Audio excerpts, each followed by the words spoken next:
Over 140 homes have been razed by fire at 2 internally displaced persons camps in Mungono local government area of Borno State. The National Emergency Management Agency confirms that the fire incidents were recorded on Saturday night at the Flatari and Ngono IDP camps with a total of 371 residents rendered homeless by the blaze. In a statement, the NEMA Northeast Information Officer Abdul Kezo Ibrahim said 28 shelters were destroyed at the Flatari camp, displacing 20 households, while at Ngono, 120 shelters were razed and 77 households rendered homeless. According to NEMA, it is liaising with the Borno State Emergency Management Agency and other humanitarian partners to provide an update and mobilize resources for response. This is the second fire incident recorded in an IDP camp in Mungono local government area, the first being in February this year at the stadium camp. Residents of Ojumole, an oil-producing community in Ilaje local government area of Ondo State, are raising alarm over the imminent danger posed by a fire that has been burning on an oil field belonging to an international oil company operating in the community. They're asking the federal government to intervene, especially because the activities of the company have been affecting the environment negatively. For some days now, there has been a raging fire at an oil field in Ojumole, in the Ilaje local government area of Ondo State. The inferno was said to have started after an explosion at an oil field owned by Chevron. According to residents, the whole area is being polluted with toxic fumes from the fire, forcing many of them to abandon their homes. I spoke with one of the gentlemen, one of the leaders in the community here. He said as at Monday when this thing happened, that there was no person who could stay comfortably in this place because the fire there is not ordinary fire. It is a fire that is coming from chemical, and it's affecting the lives of the people. I wonder whether this is with the concurrence of the government of Nigeria. I wonder whether this is the concurrence of the government of Ondo State. Why will our people in Ilaje be subjected to this pain and trauma? It is sad and sad indeed. And it is a thing that every non-human race must condemn in this 21st century. The indigenous say not only are they being denied the benefits of an oil-producing community, matters are made worse with this recent incident. The pipeline that Chevron says is the dry line, but it's now we see that it catch fire. The fire was burning, and the community has no rest. We partook the order of the chemical. Today, when the pressmen came, the soldier refused to allow them to go inside. That is why we publish this to the federal government for their assistance.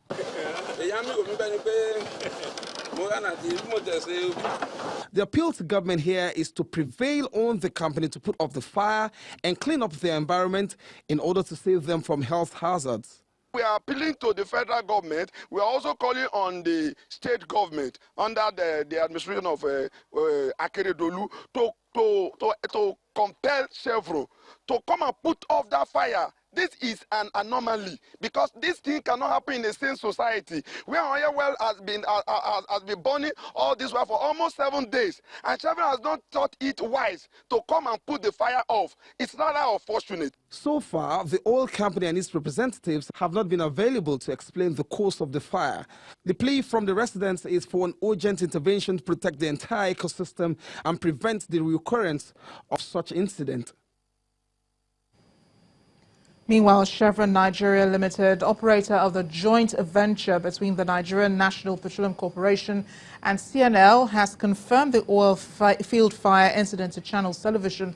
The company's general manager, policy, government and public relations, Esimaje Brikin, says in a statement that Chevron Nigeria Limited is currently working with contractors to safely put out the fire, which he maintains was caused by a third-party interference.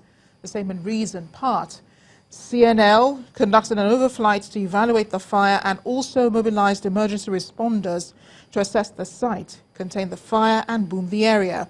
In addition, CNL notified community stakeholders about the incident and also reported it to the Department of Petroleum Resources, the DPR. National Oil Spill Detection and Response Agency NOSDRA, and other regulatory and security authorities. The company goes on to say it is committed to health and safety of its host community. More voices are being added to the outcry against a bill seeking lifetime pension for all past and present legislators in the Bayelsa State House of Assembly.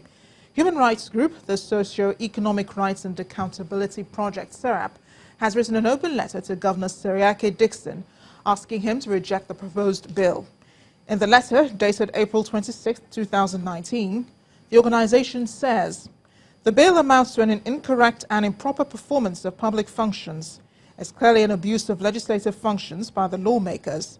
Rather than sponsoring bills that would improve access of children in Bayelsa to quality education, the lawmakers are taking advantage of their entrusted public positions to propose a bill to collect large severance benefits." End of quote. SERAP believes the action by the state lawmakers goes against the UN Convention Against Corruption, which implicitly prohibits large severance benefits for public officials, such as members of Bayelsa State House of Assembly. The organization is therefore calling on the governor to reject the proposed life pension bill, the leader of the House of Assembly, Mr. Pt.1, and to prevail upon the House to immediately withdraw the bill.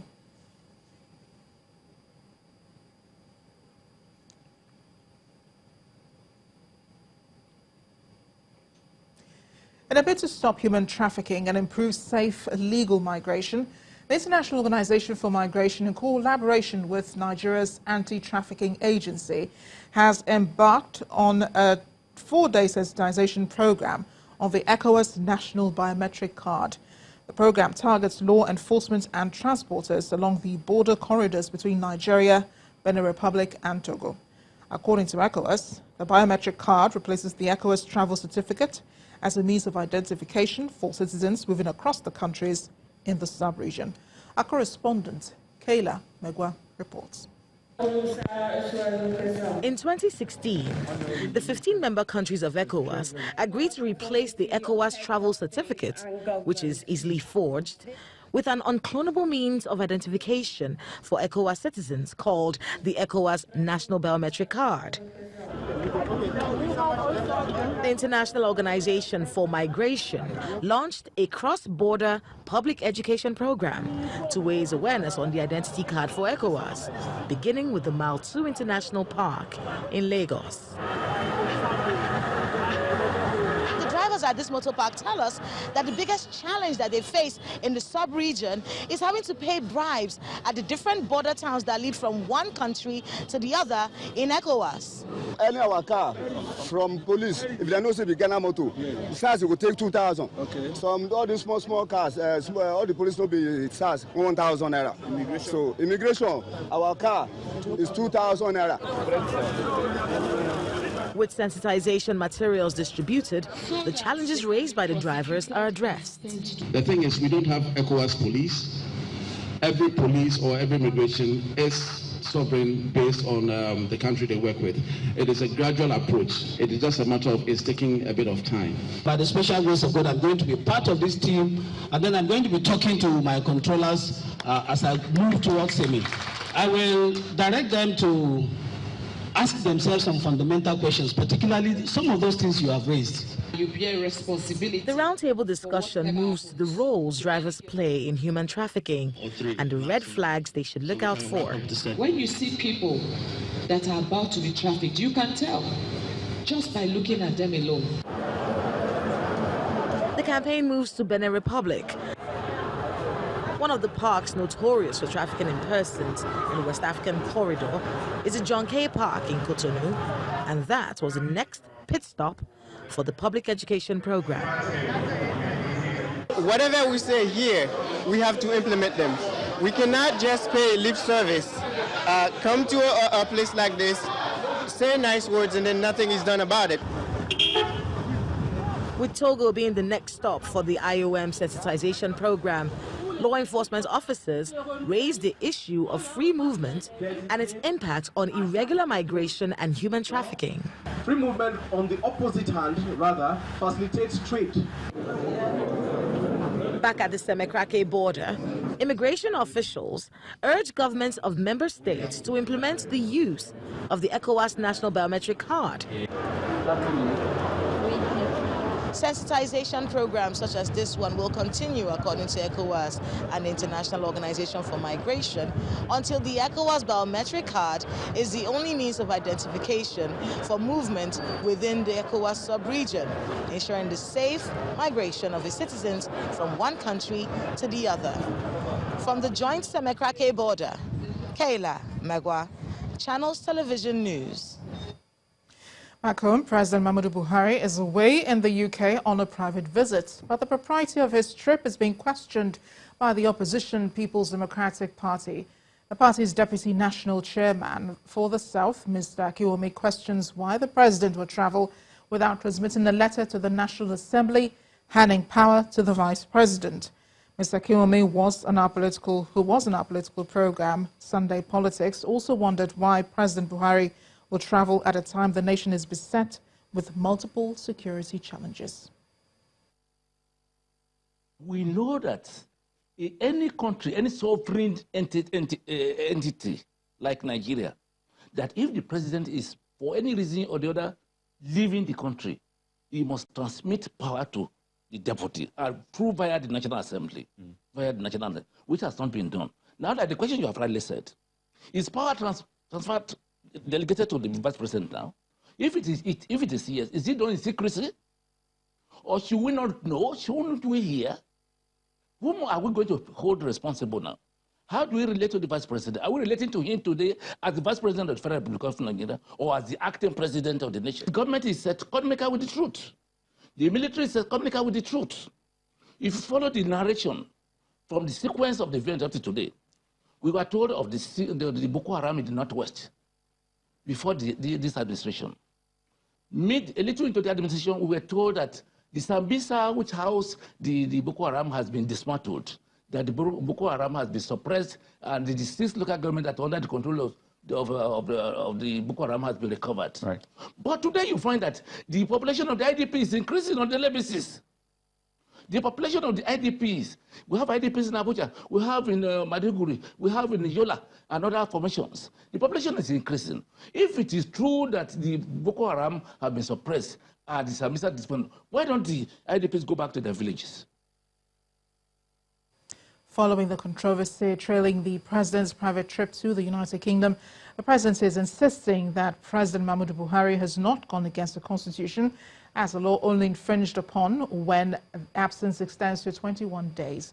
The senior special assistant to the president on media and publicity, Garba Shehu, argued that the president can discharge his duties from any part of the world within the time limit permitted by law. He also outlined some of the president's engagements while in the United Kingdom. Mr. Shehu was guest in our political program, Sunday Politics. The president didn't make a mistake by taking off without writing a letter to the National Assembly because it was unnecessary. The Constitution says 21 days is the mark-off point.